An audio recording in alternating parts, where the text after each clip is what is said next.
할렐루야. 아멘. 오늘 예배 자리에 오신 여러분들을 주의 이름으로 환영하고 하나님의 은혜와 사랑이 충만하시기를 주의 이름으로 축원드립니다. 아멘. 한 조그만 마을에 농부가 살고 있었습니다. 그 농부는 예수님을 믿지 않는 사람이었고 그 부인은 예수님을 아주 잘 믿는 크리스천이었습니다. 그래서 그 부인은 믿지 않는 남편을 위해서 늘 기도하고 있었죠. 그 마을의 목사님도 그 농부에게 복음을 전하기 위해서 늘 기회를 찾고 있었습니다. 그리스도의 십자가 그 죽음의 의미를 설명할 수 있는 기회를 엿보고 있었습니다. 하루는 아침에 그 농부가 목사님을 찾아와서 부르더니 자기 닭장에 같이 가보자고 했습니다. 가보니까 그 닭장 우리에 암탉이 앉아 있는데 그 날개 밑에서 병아리들이 삐약삐약 하면서 나오고 있었습니다. 그런데 그 농부가 그 어미닭을 건드려 보라고 목사님에게 얘기했습니다. 그래서 툭 건드려 보았더니 그 암탉은 죽어 있었습니다. 밤사이에 쪽제비가 와서 그 닭의 피를 다 먹었는데 쪽제비가 그 새끼들까지 먹어버릴까봐, 잡아서 먹어버릴까봐 어미 닭이 꼼짝도 하지 않고 새끼들을 품은 채 그대로 죽은 것입니다. 그때 목사님은 기회를 잡았습니다. 바로 그것입니다. 저 죽은 어미닭의 모습이 바로 그리스도의 십자가 죽음과 같은 것입니다. 예수님은 십자가에서 죽지 않을 수 있었고 십자가에 달리셨을 때도 내려오실 수 있었고 자기 생명을 구원할 수도 있었으나 그렇게 하지 않은 이유는 그렇게 하시면 당신과 나는 멸망받기 때문입니다. 그 농부는 그 뜻을 깨닫고 그리스도를 자신의 구주로 영접했다고 합니다. 그리스도인으로서 우리는 이 이야기에 공감할 수 있습니다. 그러나 하나님께 못 박히신 그리스도인은 어떤 이들에게는 거리끼는 것이고 어떤 이들에게는 미련한 것이라고 사도 바울은 말하죠. 오늘 본문 23절에서 사도 바울은 십자가에 못 박히신 그리스도는 유대인들에게는 거리끼는 것이요 헬라인에게는 미련한 것이라고 합니다. 저주와 고난과 죽음의 상징인 십자가는 원래의 이미지와는 다르게 많은 사람들이 좋아하는 상징이 되었습니다. 교회마다 아름다운 십자가를 만들어 놓고 또 십자가 장신구들도 많이 있습니다. 하지만 유대인들은 십자가를 좋아하지 않습니다. 좋아하기는커녕 좋아하지 않은 정도가 아니라 십자가를 보면 분노합니다. 그래서 이스라엘 학교에서 수학 시간에 사용하는 덧셈 기호도 우리가 사용하는 십자가 모양 플러스 또 열십자 모양의 그런 문자를 쓰지 않고 알파벳 대문자 T를 거꾸로 해서 그러니까 우리 한글에 오자에서 이응을 빼고 나머지 자음만 써서 더하기 표시를 합니다. 그 배경에 대해서 간단히만 말씀드리면 기독교인들이 힘과 권력을 갖게 되었을 때에 유대인들을 핍박했기 때문이죠. 수세기 동안 유대인들에게 기독교인들은 십자가를 휘두르는 사람들, 십자가의 이름으로 모진 수모와 잔인한 박해를 가한 사람들이었습니다. 이유야 어떻든 간에 십자가는 지금도 유대인들에게는 거리끼는 것이 되고 있는 것이죠. 기독교가 아무런 정치적 힘도 없었을 사도 바울 당시에는 십자가에 못 박히신 그리스도가 유대인들에게 왜 거리끼는 것이었을까요? 유대인들이 어떤 사람이냐 하면 22절에 보면 사도 바울은 유대인들은 표적을 구하는 사람들이라고 합니다. 표적은 구체적으로 눈에 보이는 기이한 현상을 말하죠. 유대인들은 이런 기이한 현상들을 추구한다는 것입니다. 이 말은 사실 유대인, 그 이전에는 히브리인이죠. 이 히브리인의 사고방식, 판단 기준, 가치관, 세계관 등을 통틀어서 헤브라이즘이라고 하는데, 이 표적이 이 헤브라이즘의 핵심이 되는 개념입니다. 헤브라이즘은 신본주의라고 하는데 늘 하나님 중심이고 하나님께서 이스라엘의 역사 속에서 세계의 역사 속에서 일하시는데 하나님이 역사하시기 때문에 늘 기이한 것으로 경험되는 것입니다. 히브리인들이 역사 속에서 경험하는 하나님은 늘 기이한 표적과 연관이 있다는 것이죠. 말하자면 하나님께서 함께 하신다면 반드시 그것을 증명하는 표적이 따른다는 것입니다. 이렇게 보는 것이 아주 오래된 전통이고 히브리인들의 세계관이 되었던 것이죠. 예를 들면 모세가 미디안 제사장의 장인 이드로의 양떼를 치는 목자로 있을 때에 하나님께서 모세를 부르죠. 학대받는 이스라엘 백성들을 해방시키시기 위해서 모세를 부르셨습니다.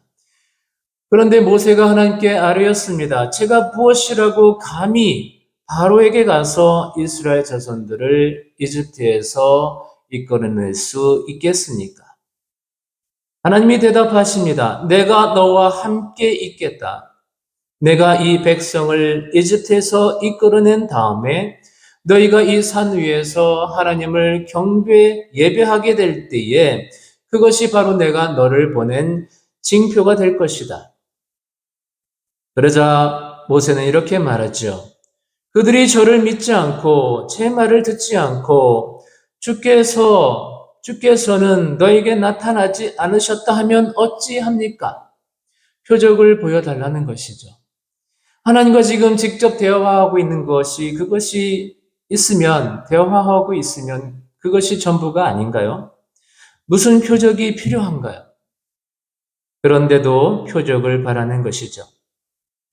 하나님께서 모세에게 물으셨습니다. 네가 손에 지금 갖고 있는 것이 무엇이냐? 모세가 대답합니다. 지팡이입니다. 주님께서 말씀하십니다. 그것을 땅에 던져보아라.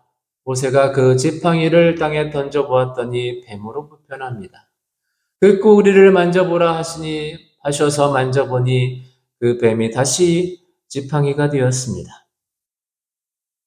하나님께서 말씀하십니다. 네가 이렇게 해서 이적을 보여주면 주 너희 조상의 하나님 곧 아브라함의 하나님, 이삭의 하나님, 야곱의 하나님이 너에게 나타난 것을 믿을 것이다. 여기서 그치는 것이 아니라 한 번 더 보여주죠. 하나님께서 모세에게 손을 품속에 집어넣으라고 하십니다. 그래서 넣어보았다가 꺼내보았더니 손에 나병이 들어있었습니다. 다시 넣었다가 꺼내보니 원래대로 돌아와 있었습니다. 이렇게 시작한 출애굽의 역사, 홍해가 갈라지고 건너가는 경험은 이스라엘 민족이 집단적으로 살아계신 하나님을 경험할 수 있었던 표적이 되었습니다. 이런 표적에 대한 경험이 마치 DNA처럼 대대로 이어졌던 것이죠. 예수님 당시 바리새인들이 예수님에게 표적을 보여달라고 했는데 이것은 지극히 당연한 요구였습니다.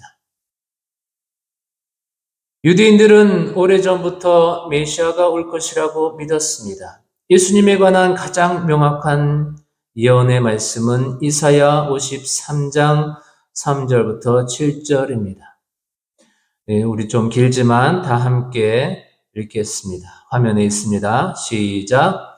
그는 멸시를 받아 사람들에게 버림받았으며 간고를 많이 겪었으며 질고를 아는 자라 마치 사람들이 그에게서 얼굴을 가리는 것 같이 멸시를 당하였고 우리도 그를 귀히 여기지 아니하였도다. 그는 실로 우리의 질고를 지고 우리의 슬픔을 당하였거늘 우리는 생각하기를 그는 징벌을 받아 하나님께 맞으며 고난을 당한다 하였노라. 그가 전림은 우리의 허물 때문이요 그의 상함은 우리의 죄악 때문이라. 그가 징계를 받음으로 우리는 평화를 누리고 그가 채찍에 맞음으로 우리는 나음을 받았도다. 우리는 다 양 같아서 그릇 행하여 각기 제 길로 갔거늘 여호와께서는 우리 모두의 죄악을 그에게 담당시키셨도다. 그가 곤욕을 당하여 괴로울 때에도 그의 입을 열지 아니하였으며 마치 도수장으로 끌려가는 어린 양과 털 깎는 자 앞에서 잠잠한 양같이 그의 입을 열지 아니하였도다. 우리 그리스도인은 이 여기에 나오는 고난받는 종이 바로 예수 그리스도이시다라고 믿지만 유대인은 그렇지 않습니다. 랍비 유대교에서는 이렇게 해석합니다. 하나님의 고난받는 종은 왕이나 메시아가 아니라 우리 유대 민족에 대한 언급으로 본다. 유대교의 가르침은 또한 하나님의 고난받는 종이 등장하는 역사적 맥락에 주목하는데 이는 이 시가 특히 과거 시제로 말하기 때문이다.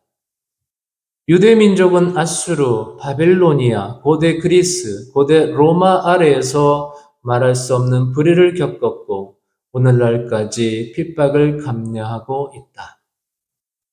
유대인들에게 고난받는 종은 바로 유대 민족이라고 해석하고 있습니다.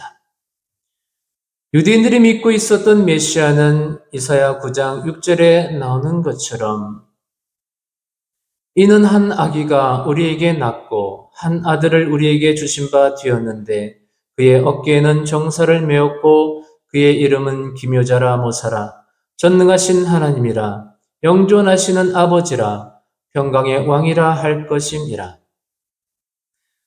메시아는 전능하신 하나님, 영존하시는 하나님, 평강의 왕이어야 했습니다. 이스라엘의 하나님은 늘 그런 하나님으로 경험되어 왔으니까요. 그 메시아가 고난받는 종, 이스라엘을 해방시키고 구원해야 되는데 자칭 메시아라는 사람이 십자가에 달려 죽는다니요. 그것은 절대로 메시아의 표적이 될 수 없었던 것입니다.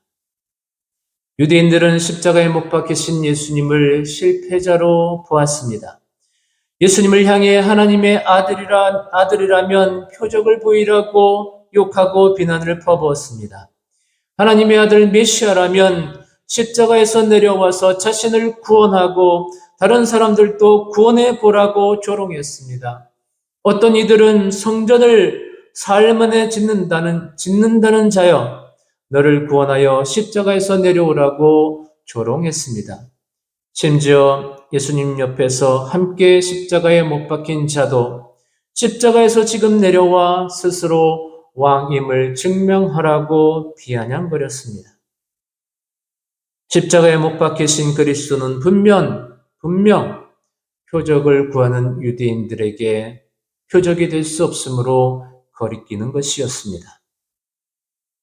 두 번째로 십자가에 못 박히신 그리스도는 이방인에게는 미련한 것이라고 합니다. 이방인은 헬라인 혹은 그리스인을 말합니다. 사도 바울에 의하면 헬라인은 지혜를 찾는 사람입니다. 헬라인의 사고방식, 판단 기준, 가치관, 세계관 등을 통틀어서 헬레니즘이라고 하는데, 표적이 유대인 헤브라이즘의 핵심이라면 헬레니즘의 핵심이 바로 이 지혜입니다. 기원전 5세기, 4세기를 그리스의 황금 시대라고 하죠. 이때 소크라테스, 플라톤, 아리스토텔레스 같은 철학자들이 배출되었고, 역사학의 아버지 헤로도토스, 역사는 영원히 되풀이 된다라는 말을 남긴 투기디데스 등의 역사가들, 문학에서는 오이디푸스 왕의 비극시인 소포클레스와 희극의 아리스토파네스, 의학의 아버지 히포크라테스가 배출되었습니다. 아는 척을 좀 해보았습니다. 헬라 세계에서는 바울 시대까지도 엄청난 지혜와 지식이 쌓여 오고 있었습니다. 지금도 그들의 영향은 여전히 대단히 지배적이죠. 지혜는 헬라어로 소피아인데 지혜의 여신이기도 했습니다. 당시 헬라 사람들은 지혜가 대중들을 설득하고 마음을 움직이는 능력이라고도 생각했습니다.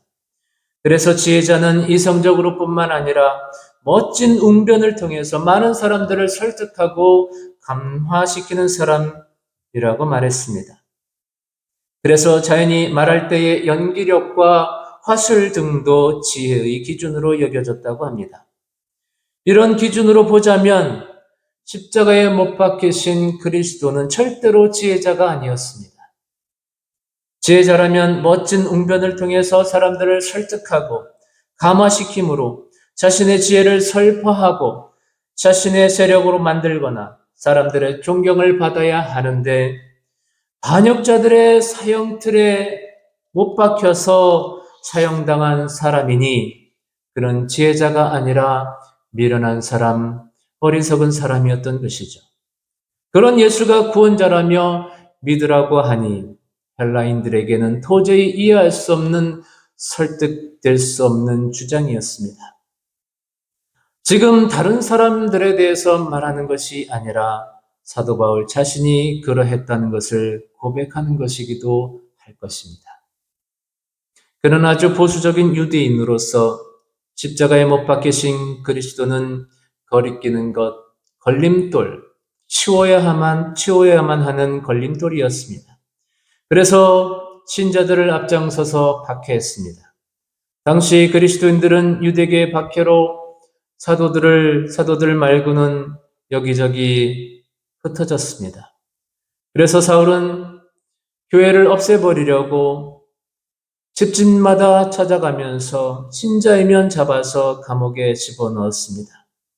사울은 걸림돌인 신자들에게 살기가 등등했죠.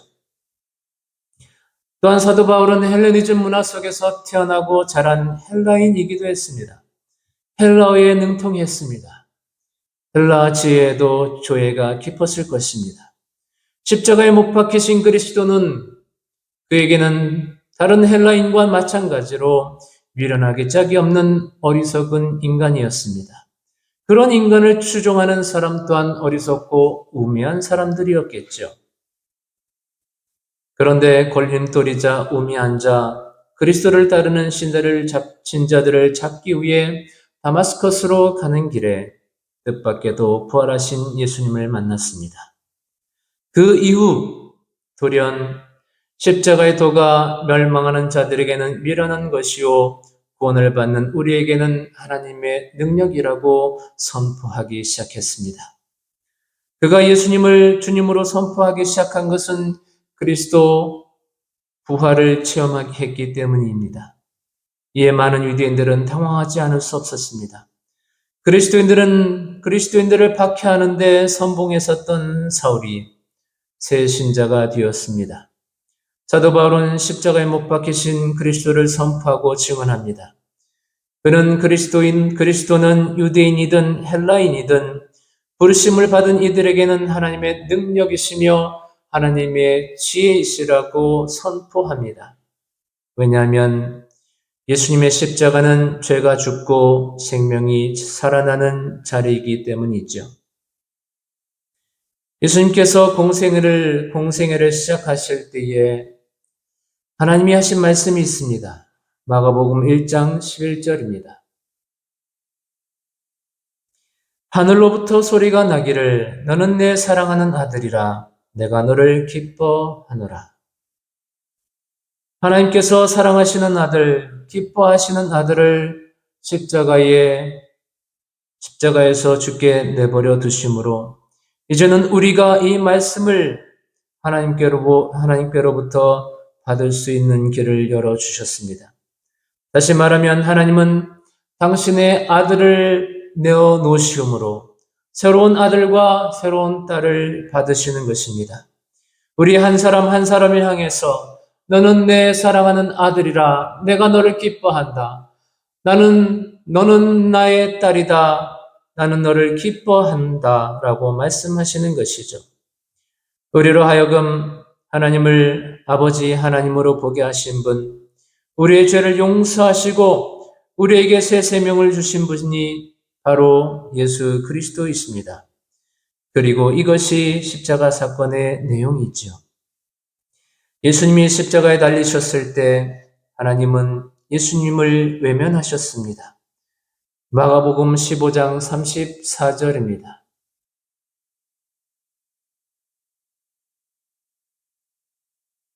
예수께서 크게 소리 지르시되 엘리 엘리 라마 사박다니 하시니 이를 번역하면 나의 하나님 어찌하여 나를 버리셨나이까 하는 뜻이라. 하나님이 예수님을 저주하신 것입니다. 버리신 것입니다. 죽음 속에 어둠 속에 내버려 두신 것입니다. 그래서 예수님께서 나를 버렸다고 하나님을 향해 부르짖으신 것입니다. 그런데 그것은 하나님의 능력이었고 하나님의 지혜였습니다. 오늘 본문 25절 다 함께 읽겠습니다. 시작. 하나님의 어리석음이 사람보다 지혜롭고 하나님의 약하심이 사람보다 강하니라. 아멘. 하나님께서 독생자 예수 그리스도를 저주하고 십자가에서 죽게 하신 것은 어리석은 것이었습니다. 사도 바울의 표현대로 그것은 하나님의 어리석음이었고 그것은 하나님의 약하심이었습니다. 그러나 그런 하나님의 어리석음과 약하심은 사람보다 지혜롭고 사람보다 강하다고 사도 바울은 말합니다.